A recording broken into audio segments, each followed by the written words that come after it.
शुरुआत में हमें फ्यूचर यानी काफी आगे का वक्त दिखाया जाता है, जहाँ पर हर चीज काफी एडवांस्ड मॉडर्न है। हमें एक सेंड्रा नाम की लड़की दिखाई गई जो अपनी 2 साल की बेटे के साथ अपनी एडवांस गाड़ी में सफर कर रही थी। सेंड्रा को ये गाड़ी उसके हस्बैंड ने गिफ्ट दी है और अब वो अपने बेटे के साथ अपनी मदर इन लॉ के घर पर जा रही है, यानी अपने हस्बैंड की मॉम के घर। अब सेंड्रा इस गाड़ी की फीचर्स को चेक करने लगती है, मतलब कि इसमें क्या क्या है, कौन कौन से फंक्शन। उसे पता चलता है कि इसका एआई यानी आर्टिफिशियल इंटेलिजेंस बहुत ज्यादा एडवांस ताकतवर है। वो देखती है कि मुझसे पहले इस गाड़ी में मेरे हस्बैंड ने सफर किया था, जहाँ वो अपने कुछ दोस्तों के साथ एक होटल गया था, उनके साथ एक लड़की भी थी। ये देखकर सेंड्रा को काफी अजीब लगा, उसे अपने हस्बैंड पर शक होने लगता है और फिर तभी उसके पास उसके हस्बैंड की वीडियो कॉल आती है जो उसे बताने लगा कि इस गाड़ी की एक एप्लीकेशन है जिसका नाम मोनोलिथ है, मैंने उसे तुम्हारे फोन में डाउनलोड कर दिया है, वो इस गाड़ी की मेन एप्लीकेशन, इसलिए अब तुम अपने फोन से भी इस गाड़ी को कंट्रोल कर सकती हो। सेंड्रा को पता चला कि मेरा हस्बैंड एक होटल में है, जहाँ तभी कोई उसके होटल के कमरे का दरवाजा खटखटाता है। तब उसका हस्बैंड फोन काट कर दरवाजा खोलने के लिए चला जाता है और अब यहाँ सेंड्रा का शक पूरा यकीन में बदल गया था, यानी कि सच में मेरा हस्बैंड मुझे धोखा दे रहा है, वो किसी और के साथ ताल्लुक बना चुका है। रास्ते में सेंड्रा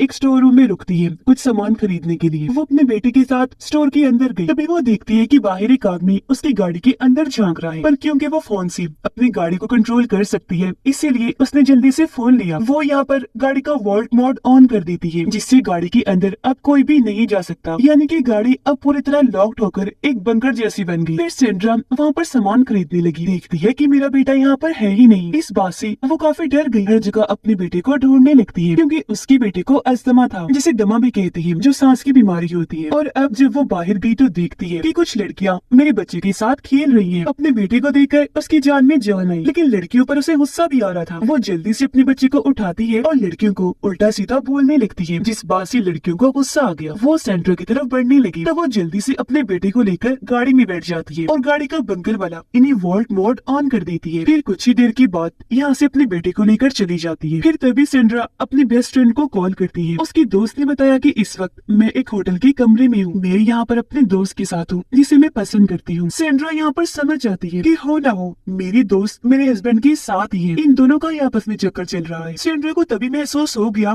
कि मेरी दोस्त के पास कोई बैठा हुआ है, इसीलिए वो अपनी दोस्त को काफी कहती है कि जो तुम्हारा दोस्त है जिसे तुम पसंद करती हो मुझे भी दिखाओ ना, उसे उसका चेहरा दिखाओ। लेकिन उसकी दोस्त ये सुनकर काफी हैरान रह गई, उसका चेहरा नहीं दिखाती और फोन को काट देती है, जिस बात से सेंड्रा को बहुत गुस्सा आया। यहाँ तो पूरी तरह उसका शक यकीन में बदल गया। उस बेचारे की परेशानियां बढ़ती ही जा रही थी। कुछ ही देर में वो मदर इन लॉ के घर भी पहुँच गई, लेकिन अब वो फैसला करती है कि मैं घर में जाने की बजाय उस होटल में जाऊंगी जहाँ पर मेरा हस्बैंड और मेरी दोस्त है, ताकि ये उन्हें रंगे हाथों पकड़ सके। और अब वो अपनी गाड़ी को फुल स्पीड के साथ उस तरफ भगाने लगती है। गाड़ी का एआई उसे बताता है कि आगे एक्सीडेंट हुआ है, इसलिए हमें दूसरे रोड से जाना चाहिए। पर क्योंकि सेंट्रा को जल्द से जल्द होटल में जाना था, इसीलिए वो एआई को कहती है कि मुझे सबसे छोटा रास्ता बताओ। एआई जब उसे शॉर्टकट बताता है तो वो उसी छोटे रास्ते पर अपनी गाड़ी लेकर निकल जाती है। काफी स्पीड से चला रही थी क्योंकि ये जगह एक रेगिस्तानी इलाका था, चारों तरफ बहुत अंधेरा था, इसलिए उसे कुछ भी ठीक से दिखाई नहीं दे रहा था। और अब सेंड्रा जो बहुत ज्यादा टेंशन में थी वो सिगरेट जला रही थी। सिगरेट के धुएं से एआई को लगने लगा जैसे गाड़ी में आग लग गई है, इसलिए वो गाड़ी की इमरजेंसी मोड को ऑन कर देता है। हालांकि सेंड्रा ने एआई को कहा भी कि मैंने सिर्फ सिगरेट जलाई है, यहाँ पर कोई आग वाग नहीं लगी, लेकिन एआई उसकी बात को समझ ही नहीं पाता, इसलिए सेंड्रा गाड़ी के पूरे सिस्टम को मैनुअल कर देती है, यानी गाड़ी के कंट्रोल को अपने हाथ में ले लेती है, यानी कि अब वो इसे अपनी मर्जी से चलाने वाली थी। तभी सेंड्रा का बेटा भी खांसने लगा क्योंकि उसे अस्थमा है, तो धुएं को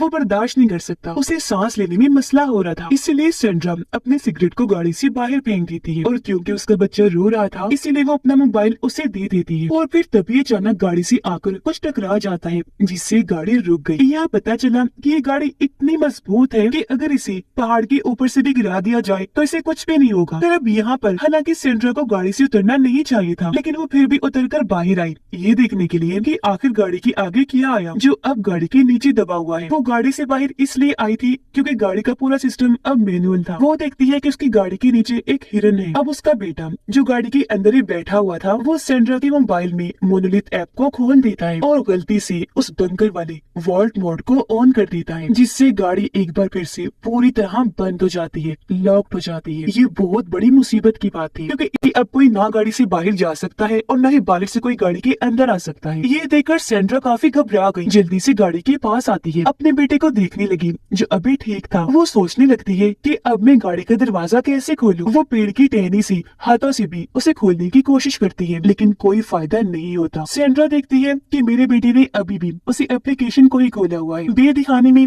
वो उसे ये समझाने की कोशिश करती है कि किसी तरह वॉल्ट मोड को ऑफ कर दे, लेकिन जाहिर है वो बच्चा सिर्फ 2 साल का ही था, तो इन बातों को समझना उसके लिए नामुमकिन था। जहाँ तभी अचानक उसके बेटे के हाथ से मोबाइल छूटकर नीचे गिर जाता है और अब वो फोन भी नहीं उठा सकता, क्योंकि उसे सीट बेल्ट लगी हुई थी और अब बच्चा अपनी सीट बेल्ट को भी नहीं खोल सकता था। बाहर सैंड्रा बहुत परेशान हो जाती है। वो एक पत्थर उठाकर गाड़ी का शीशा तोड़ने की कोशिश करती है, पर जाहिर है ये दुनिया की सबसे मजबूत और महफूज गाड़ी थी, तो इसके शीशे को भी तोड़ना नामुमकिन था। सैंड्रा बहुत ज्यादा घबरा जाती है। उसे याद आया कि मैंने पीछे एक पावर हाउस देखा था, इसीलिए ये जल्दी से भागकर वहाँ पर जाती है मदद मांगने, लेकिन वहाँ पर कोई भी नहीं होता। वहाँ पर एक फोन भी था जो उठाकर जल्दी से सैंड्रा मदद मंगवाने लगती है, पर पता चला कि ये फोन भी खराब है, इसलिए एक बार फिर वो गाड़ी की तरफ जाने लगी, पर उसे एहसास हुआ कि मेरे आसपास कोई जानवर है। वो काफी डर गई, जल्दी से भागी, गाड़ी की छत पर चढ़ के बैठ जाती है। जब उसने चारों तरफ लाइट मारकर देखा तो उसके पीछे सच में एक जानवर पड़ा हुआ था, पर अब वो इतनी आसानी से उसकी जान छोड़ने वाला नहीं था। वो गाड़ी के आसपास घूमने लगता है सैंड्रा को पकड़ने के लिए। ये देखकर सैंड्रा को एक आइडिया आया। वो एक कुल्हाड़ी लेकर गाड़ी पर जोर से देकर मारती है, जिससे गाड़ी का अलार्म बजने लगा। उसकी तेज आवाज सुनकर वो जानवर वहाँ से भाग जाता है और ऐसे ही फिर रात गुजर गई। जैसे ही सुबह हुई सैंड्रा देखती है कि जहाँ पर मेरी गाड़ी खड़ी हुई है वहाँ पर दूर दूर तक बस रेगिस्तान ही है, जिसका मतलब साफ था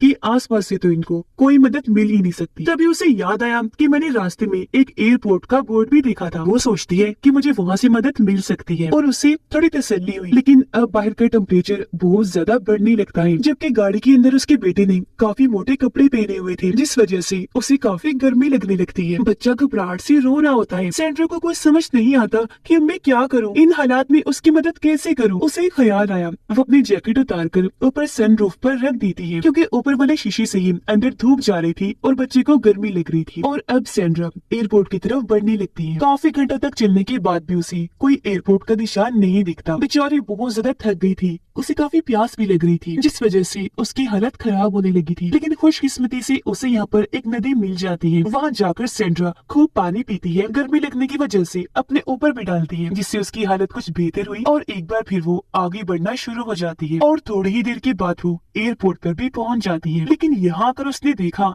कि ये एयरपोर्ट तो एक वीरान एयरपोर्ट है, जहाँ पर कुछ टूटे फूटे खराब प्लेन्स के अलावा कुछ भी नहीं है। वो प्लेन के अंदर गई, रेडियो उठा लेती है ताकि इसके जरिए वो कोई मदद मंगवा सके, लेकिन बदकिस्मती से ये रेडियो खराब होता है। उसे यहाँ पर एक बोतल मिली, जिसे लेकर वो प्लेन से नीचे उतर जाती है। उसने प्लेन के 2 टायर भी जला दिए थे, जिसके बाद वो आगे बढ़ गई। टायर उसने इसलिए जलाए थे ताकि वहाँ आग और धुआं देखकर कोई इनकी मदद करने के लिए इस तरफ आ जाए। सैंड्रा अब बोतल लेकर नदी तक आ गई, जहाँ से वो खूब पानी भरने लगती है। और जैसे ही वो अपनी गाड़ी के पास पहुंची देखती है कि मेरी जैकेट जो मैंने सनरूफ के ऊपर डाली थी वो नीचे गिरी पड़ी है, जो देखकर वो डर गई। उसे अपने बच्चे की फिक्र होने लगती है, इसलिए वो भागकर गाड़ी की तरफ बढ़ने लगी। गाड़ी के पास आकर देखती है कि गर्मी की वजह से मेरा बेटा बेहोश हो गया है, साथ ही उसकी हालत भी काफी खराब है। इसीलिए वो अपने साथ लाया हुआ पानी गाड़ी के ऊपर डाल देती है ताकि टेम्परेचर थोड़ा कम हो सके। अब हालांकि गाड़ी का फैन चल रहा था, पर एसी न चलने की वजह से उसके बच्चे को इतनी गर्मी लगी कि वो बेहोश हो गया। यहाँ सैंड्रा को एक आइडिया आया। वो गाड़ी की फ्रंट सामने वाली साइड जहाँ वेंटिलेशन होती है, हवा अंदर जाती है, वहाँ पर वो आग लगाकर धुआं पैदा करती है ताकि धुआं अंदर जाए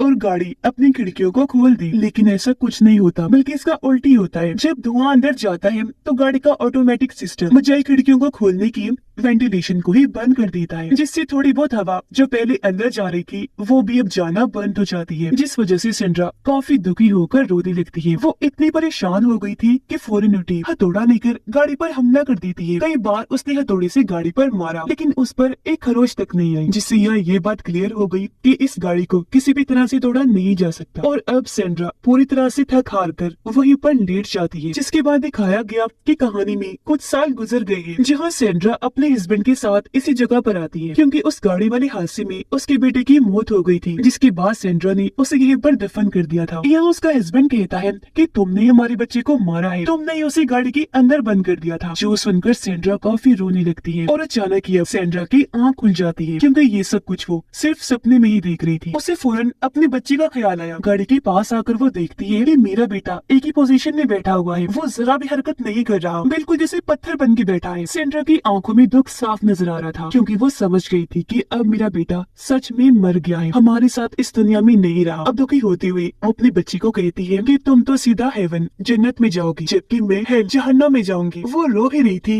लेकिन तभी अचानक वो देखती है कि मेरे बच्चे की उंगलियां हिल रही हैं, जिससे उसकी जान में जान आ गई कि शुक्र है मेरा बच्चा जिंदा है। अब वो जिंदा तो था लेकिन उसकी हालत काफी खराब हो गई थी। सेंड्रा भी अपने बच्चे को देख ही रही थी कि तभी वो जानवर फिर से आ गया, उस पर हमला कर देता है। तब उसे बचने के लिए एक बार फिर सेंड्रा गाड़ी के ऊपर चढ़ जाती है, लेकिन क्योंकि चढ़ बहुत ज्यादा गर्म थी इसलिए वो जल्दी से उतरकर गाड़ी के नीचे आ जाती है। लेकिन यहाँ पर भी वो जानवर आकर उस पर हमला कर देता है। पर कुछ ही देर में सेंड्रा को इस बात का एहसास हो गया कि गाड़ी के नीचे जो हिरन फंसा हुआ है वो जानवर उसके लिए आया है, इसीलिए वो हिरन को निकाल कर जानवर के सामने फेंक देती है। और अब जैसे हिरन वहाँ से हटा, गाड़ी पीछे की तरफ खिसकने लगती है। ये देखकर सेंड्रा जल्दी से उठी, गाड़ी के पीछे आकर खड़ी हो गई, उसे रोक देती है। फिर उसने पत्थर का सहारा भी लगा दिया ताकि गाड़ी पीछे न जाए क्योंकि वहाँ पर खाई थी। और अब तभी सेंड्रा के दिमाग में एक आइडिया आया। वो सोचती है क्यों ना मैं गाड़ी को ऊपर से नीचे फेंक दूं, ताकि गाड़ी के एआई सिस्टम को यकीन हो जाएगा कि सच में एक्सीडेंट हुआ है, इसीलिए वो दरवाजे खोल देगा क्योंकि उसने कंपनी से इस बारे में सुना भी था। साथ ही उसे इस बात का भी यकीन था क्योंकि ये गाड़ी बहुत मजबूत है, तो गाड़ी को ऊपर से नीचे फेंकने के बाद भी उसके बच्चे को कुछ नहीं होगा। और अब सेंड्रा ऐसे करती है, वो पहले पत्थर को हटाती है, फिर गाड़ी को धकेलते हुए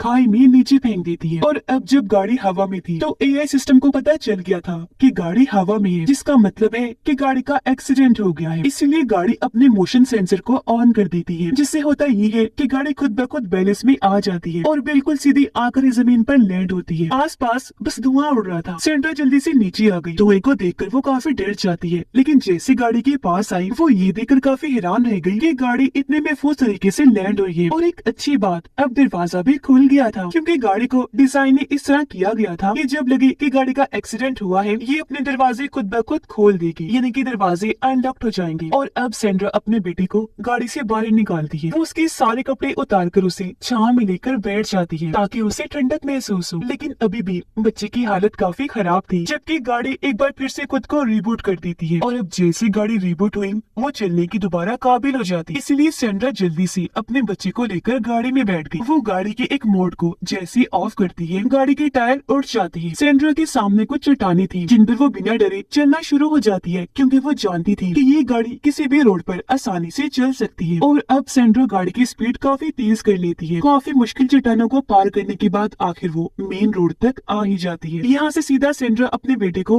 हॉस्पिटल लेकर गई और कुछ ही देर में उसका बच्चा बिल्कुल ठीक नॉर्मल हो जाता है। और इस तरह सेंड्रा ने अपने बच्चे की जान बचा ली, जिससे वो बहुत ज्यादा खुश हो जाती है ये सोचकर कि आखिर आज मैंने एक माँ होने का फर्ज पूरा कर दिया है। अपने बच्चे के लिए जो मैं कर सकती थी मैंने किया। सेंड्रा को अब तक ये बात भी कंफर्म हो गई थी कि सच में मेरा हस्बैंड मुझे धोखा दे रहा है और उसका ताल्लुक सच में मेरी दोस्त के साथ ही है। और अब वो ये फैसला करेगी कि मुझे अपने हस्बैंड के साथ रहना है या फिर नहीं, या फिर वो ऐसे ही अपने बच्चे के साथ आगे की जिंदगी गुजारे। इसी के साथ इस फिल्म की कहानी यहीं पर खत्म हो जाती है।